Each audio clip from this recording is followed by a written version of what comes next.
دیکھیں شہباز گل نے جو کہا اور اگر وہ قانون کے خلاف تھا تو بڑا آسان ہے اس کا.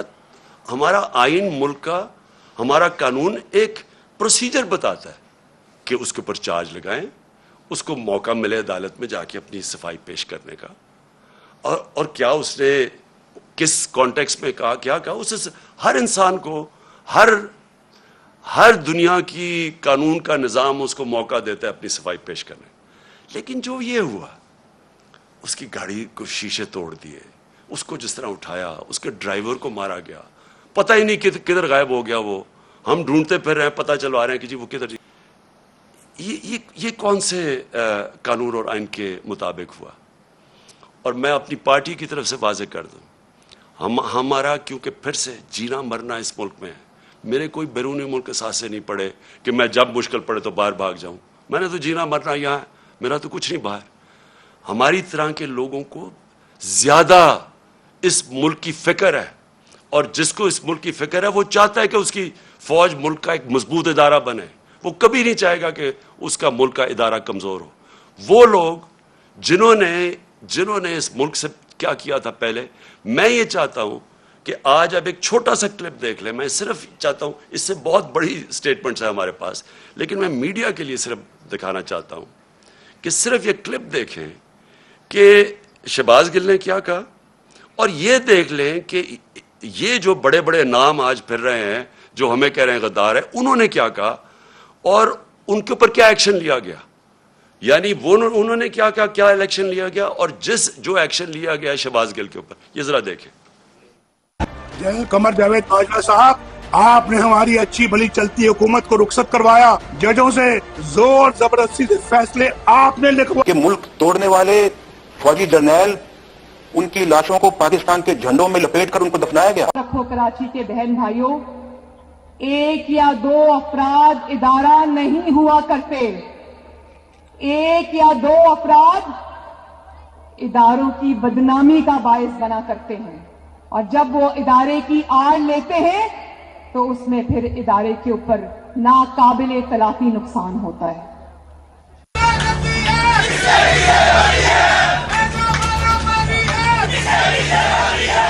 تو ہماری کردار کشی کرنا چھوڑ دو.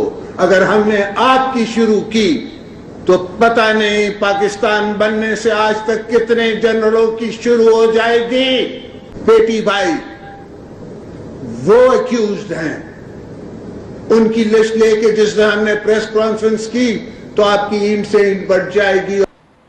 اسرائیل کے وظیفوں پہ پلنے والے جرنیلوں, ریٹائرڈ جرنیلوں, اپنے حدود میں رہو.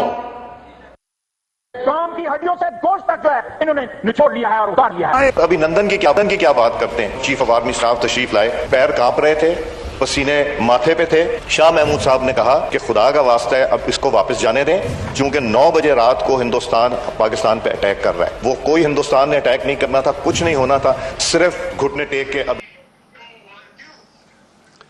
تو میں چاہتا تھا کہ آپ خود یہ سن لیں, اس سے بہت زیادہ کلپس ہمارے پاس ہیں, اور میں اس لیے چاہتا تھا کہ آپ یہ سارے سن لیں کہ ان کے اگینسٹ کیوں کوئی ایکشن نہیں لیا گیا. یہ تو کلپس ابھی اویلیبل ہیں. کیا ان کے اوپر, اور ان کے اوپر تو ایکشن پہلے بھی لینا چاہیے. جو یہ سارا ڈان لیکس تھا اور جو میمو گیٹ تھا, کیا یہ لوگ آج ٹھیک ہیں؟ اور ہم وہ پارٹی جس نے آج تک صرف اپنا ملک کا سوچا ہے, جس نے اس ساری جو جدوجہد ہماری ہوئی ہے, آپ یقین کریں کہ اگر کوئی بھی, جس طرح ہم نے یہ مشکل وقت سے گزرے ہیں, جو ہمارے اوپر مشکلیں گزری ہیں, میں آج آپ کو کہتا ہوں کہ ہم نے ہر وقت صرف اور صرف پاکستان کا سوچا ہے. ہمارے پاس اس وقت اسٹریٹ پاور ہے, ہم سارے پاکستان کو بند کر سکتے ہیں. ہمیں صرف کہ ملک کے معاشی حالات آج ایسے ہیں کہ ہمیں اپنے ملک کی فکر کرنی چاہیے, اور اس لیے ہر چیز, مظاہرے بھی کرتے ہیں تو پرامن. صرف 25 مئی کو ہمارا پرامن مظاہرہ تھا جب انہوں نے ہمارے پر انتہا کا ظلم کیا. آج تک کوئی ایک بتایا کہ ہم نے اپنے ملک میں کوئی توڑ پھوڑ کی, کوئی ہم نے اپنے ملک کو نقصان پہنچانے کی کوشش کی. جبکہ یہ وہ لوگ ہیں جنہوں نے اور جو چیزیں چھوڑے، جو انہوں نے اس ملک کو لوٹ کے باہر پیسہ لے کے گئے ہیں، یہ کیسے محب وطن ہو گئے؟ تو میں آخر میں میں صرف یہ چاہتا ہوں کہ یہ جو کوششیں ہو رہی ہیں سازش کر کے ایک ملک کی سب سے بڑی جماعت کو توڑنے کی، ہمارے لوگوں کو توڑنے کی بھی کوشش کی جا رہی ہے، اور کہ الیکشن میں کسی طرح یہ اتنے کمزور ہو جائیں کہ جب یہ الیکشن ہو، اور الیکشن کی پلاننگ کر رہے ہیں کہ یہ اتنے کمزور ہو جائیں اور پھر نواز شریف آئے وہاں سے انگلینڈ سے، اور اس کے بعد کہیں کہ جی دیکھیں عمران خان کو بھی ڈسکوالیفائی ہو سکتا ہے اور وہ بھی ہو سکتا ہے، ہم دونوں کو ایک ملا دیں، اور اس کے بعد یہ پھر وہی اسی الیکشن کے ذریعے الیکشن کروائیں۔ یہ گیم ہے بیسکلی کہ کسی طرح ہمیں چھوٹا کر کے کٹ ٹو سائز کریں۔ میرا اگلا سوال یہ ہے، جو بھی یہ پلاننگ کر رہے ہیں، کیا یہ پاکستان کے لیے بہتر ہے؟ کیا پاکستان اس میں سے اس دلدل سے نکلائے گا؟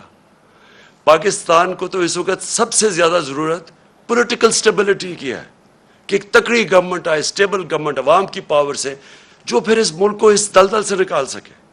کیا اس میں یہ جو پلان بن رہا ہے، کیا اس میں پاکستان میں پولیٹیکل سٹیبلٹی آ جائے گی؟ اور جو بھی یہ پلان بنا رہا ہے، کیا اس کو اپنی ذات کا سوچ رہا ہے یا ملک کا سوچ رہا ہے؟ یہ صرف تھوڑے سے لوگ اپنی ذاتی مفادات کے لیے اس ملک کو ادھر لے کے جا رہے ہیں، اور مجھے افسوس سے کہنا پڑتا ہے کہ خدا نہ خواستہ یہ ادھر نہ چلا جائے کہ ہم سب کے لیے اس کو نکالنے کے لیے اپنی اور نیشنل سیکیورٹی کمپرومائز کر دیں۔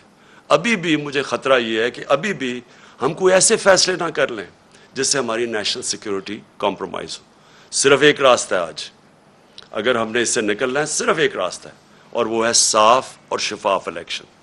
اگر ملک کو ہم نے اس مشکل سے نکالنا ہے، اس کے علاوہ صاف اور شفاف الیکشن کے علاوہ جو اور راستہ لیں گے، ملک مزید اور نیچے جاتا رہے گا۔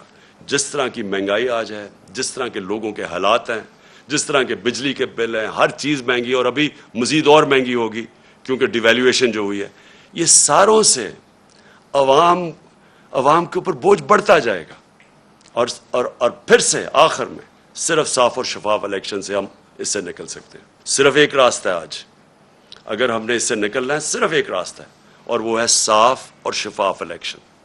اگر ملک کو ہم نے اس مشکل سے نکالنا ہے، اس کے علاوہ صاف اور شفاف الیکشن کے علاوہ جو اور راستہ لیں گے، ملک مزید اور نیچے جاتا رہے گا۔ جس طرح کی مہنگائی آج ہے، جس طرح کے لوگوں کے حالات ہیں، جس طرح کے بجلی کے بل ہیں، ہر چیز مہنگی، اور ابھی مزید اور مہنگی ہوگی کیونکہ ڈیویلیویشن جو ہوئی ہے، یہ ساروں سے عوام کے اوپر بوجھ بڑھتا جائے گا، اور پھر سے آخر میں صرف صاف اور شفاف الیکشن سے ہم اس سے نکل سکتے ہیں۔